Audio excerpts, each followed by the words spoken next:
কিছু সংখ্যক মানুষ অতীতে আটকে রয়েছেন, সেখানে অনেক মানুষ ভবিষ্যতের চিন্তায় দিন কাটাচ্ছেন। আজই বর্তমানে খুব কম সংখ্যক মানুষ প্রসন্ন থাকতে পারেন, সেটাই শিখব। নমস্কার বন্ধুরা, আশা করি সবাই ভালো আছেন। একলা মানুষ ইউটিউব চ্যানেলে আরও একটি নতুন ভিডিওতে স্বাগত জানাই। ভিডিওটি দেখে যদি আপনার ভালো লাগে তাহলে অবশ্যই লাইক, শেয়ার ও কমেন্ট করবেন। আরও এমন ভিডিও দেখতে সাবস্ক্রাইব করতে ভুলবেন না। ধর্ম এটাই বলে, যদি মনে কোনো মালিন্য না থাকে এবং যদি স্বচ্ছ হয় কর্মের মাঝে কোন ছলনা যদি না থাকে, তাহলে নিশ্চিতরূপে জীবনের সুখ এবং শান্তি আসবে আর আসতেই থাকবে। প্রত্যেক মানুষ নিজেদের জীবনের সুখ এবং শান্তি কামনা করেন। অনেক মানুষের জন্য শাস্ত্র পাঠ করেন যে কিভাবে জীবনের সুখ শান্তি লাভ সম্ভব। আর তিনটি প্রধান শাস্ত্র যা আমাদের জীবনে আমাদের আশেপাশে বিদ্যমান তা হল ইতিহাস, বিজ্ঞান এবং ধর্ম। ইতিহাস থেকে আমরা জানতে পারি যে অতীতে কিভাবে আমরা সুখ ও শান্তি লাভ করেছিলাম। বিজ্ঞান দ্বারা আমরা এটা বুঝতে পারি যে কিভাবে ভবিষ্যতে সুখ এবং শান্তি আমরা লাভ করতে পারি। আর ধর্ম আমাদের এই শিক্ষাই দেয় যে আজকের এই বর্তমানে কিভাবে সুখে থাকা যায়, কিভাবে শান্তি লাভ করা সম্ভব, আর সেটাই হলো সবথেকে বেশি প্রয়োজন। অনেক সংখ্যক মানুষ অতীতে আটকে রয়েছেন, সেখানে অনেক মানুষ ভবিষ্যতের চিন্তায় দিন কাটাচ্ছেন। আজই বর্তমানে খুব কম সংখ্যক মানুষ প্রসন্ন থাকতে পারেন, সেটাই শিখুন। ধর্ম এটাই বলে, যদি মনে কোনো মালিন্য না থাকে এবং যদি স্বচ্ছ হয় কর্মের মাঝে কোনো ছলনা যদি না থাকে, তাহলে নিশ্চিতরূপে জীবনের সুখ এবং শান্তি আসবে আর আসতেই থাকবে। আসুন আমার সাথে ভালোবেসে বলুন, রাধা রাধা। সাফল্য। আমরা সবাই জীবনের সাফল্য লাভ করতে চাই। প্রত্যেক ব্যক্তি এটা চান যে নিজের কর্মক্ষেত্রে তিনি যেন সর্বশ্রেষ্ঠ হয়ে থাকেন। এবারও আমাদের মধ্যে কেউ এটা মানুক বা না মানুক, আমরা সবাই এটা জানি কোথাও না কোথাও নিজেদের মনে মনে আমরা এটা জানি যে আমরা সম্পূর্ণ নই। আর আমরা সবাই পূর্ণতা লাভ করতে চেষ্টা করি। এর পূর্ণতা প্রাপ্তির এই যাত্রায় সাফল্য কিভাবে লাভ করা সম্ভব, এবং কেউ বলবে নিরন্তর পরিশ্রম করতে থাকো, দৃঢ় নিষ্ঠার সাথে অগ্রসর হও, সাফল্য অবশ্যই লাভ করবে। হ্যাঁ, এটা সত্যি কথা।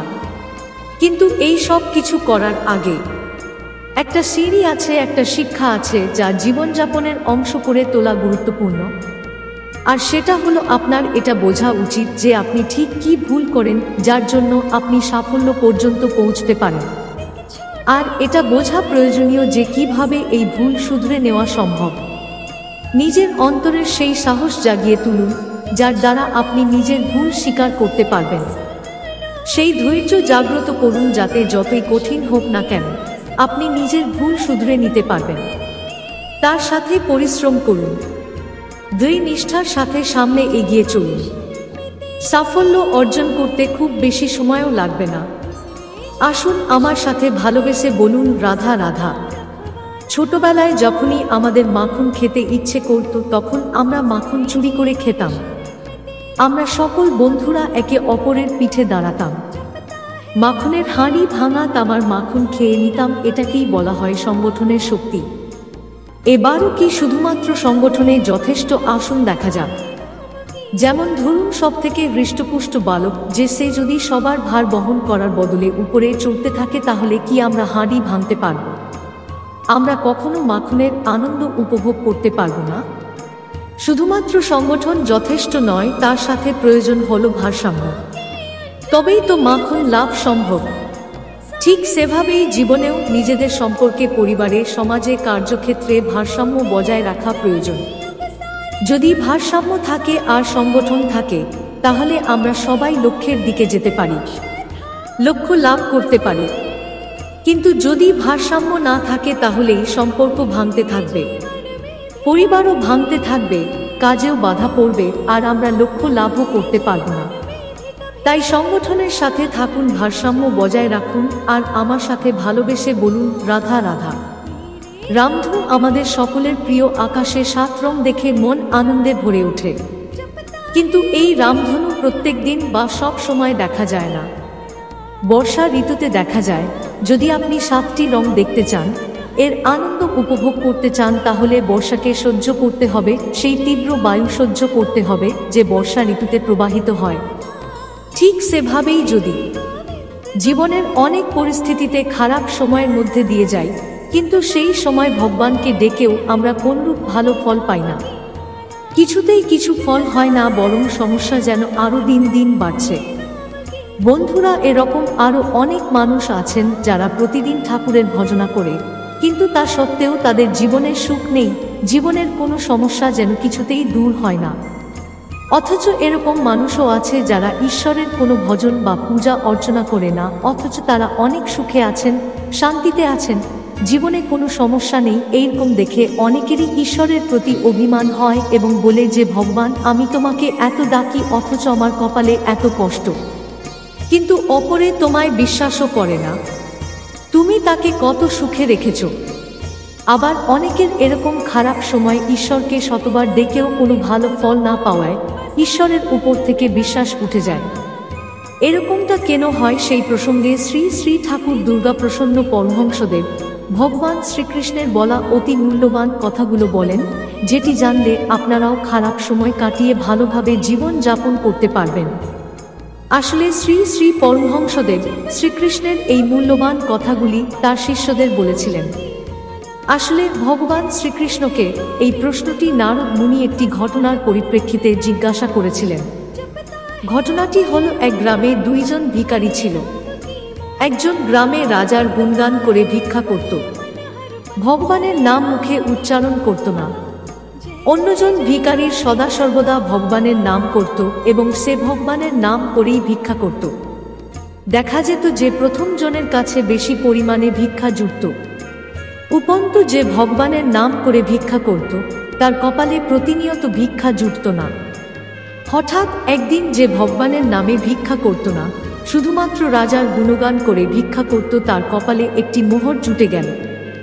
অন্যদিকে যে ভিক্ষুক সর্বদা ভগবানের নাম করত তার বাম পায়ের বুড়ো আঙ্গুল কেটে গেল। এই দেখে আমাদের মনে প্রশ্ন জাগতে পারে, ভগবানের এই কী রকম বিচার? নারদ মুনির মনেও এই প্রশ্নটিই জেগেছিল।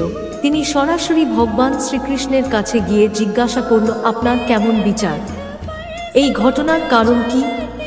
তখন শ্রীকৃষ্ণ বলল, যে আমার নাম করে না তার এই জন্মে রাজা হওয়ার কথা, কিন্তু তার ওই কর্মের জন্য সে রাজা হওয়ার বদলে শুধুমাত্র ওই একটি মাত্র মোহরে এসে ঠেকেছে।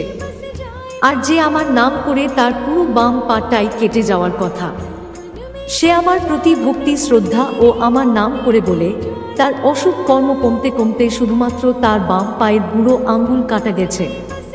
এর ফলে ভগবান শ্রী শ্রী পরমহংসদেব বলেন, আমাদের সাধারণ দৃষ্টিতে যেটি অমঙ্গল, ভগবানের দৃষ্টিতে সেটি মঙ্গল। কখনই এমনটা ভাবা উচিত নয় যে আমি ভগবানকে ডাকছি, তা সত্ত্বেও আমার সমস্যা কমছে না, বরং আরও বাড়ছে। ঈশ্বরের প্রতি ভক্তি শ্রদ্ধা ও ভজনা করার ফলেই আমাদের খারাপ কর্মের ফলগুলি আমরা কমের উপর দিয়ে পেয়ে যাচ্ছি। হয়তো এই খারাপ সময়ের পরে কোনো ভালো কিছু অপেক্ষা করে আছে আমাদের জন্য। এর জন্য ভগবান শ্রীকৃষ্ণ অর্জুনকে উদ্দেশ্য করে সকল মানব জাতিকে বলেছিলেন সব সময় ভগবানের সাথে যুক্ত থাকার জন্য। তাই আমাদের সব সময় ভগবানের সাথে যুক্ত থাকতে হবে, তার ভজনা করা, তার প্রতি শ্রদ্ধা এবং নিষ্ঠা রাখতে হবে। ভগবান যা কিছু করেন আমাদের মঙ্গলের জন্যই করেন। সবশেষে একটি বিষয় বলবো, নিজের প্রতি আর নিজের ইষ্টদেবতার প্রতি আস্থা রাখুন। সমস্ত প্রকার সংকট তিনি দূর করে দেবেন। তিনি আমাদের সঙ্গে সর্বদাই রয়েছেন, তবে সময় বিশেষে তিনি কেবল মাত্র পরীক্ষা করেন। তো বন্ধুরা, আজকের এই ভিডিও এখানেই শেষ করছি। যদি ভিডিওটি আপনাদের ভালো লেগে থাকে তাহলে একটি লাইক করতে ভুলবেন না। আবার দেখা হবে পরে আরেকটি ভিডিওতে। ততক্ষণের জন্য ভালো থাকবেন, সুস্থ থাকবেন। ঈশ্বর আপনার মঙ্গল করুক। ধন্যবাদ। জয় রাধা কৃষ্ণ।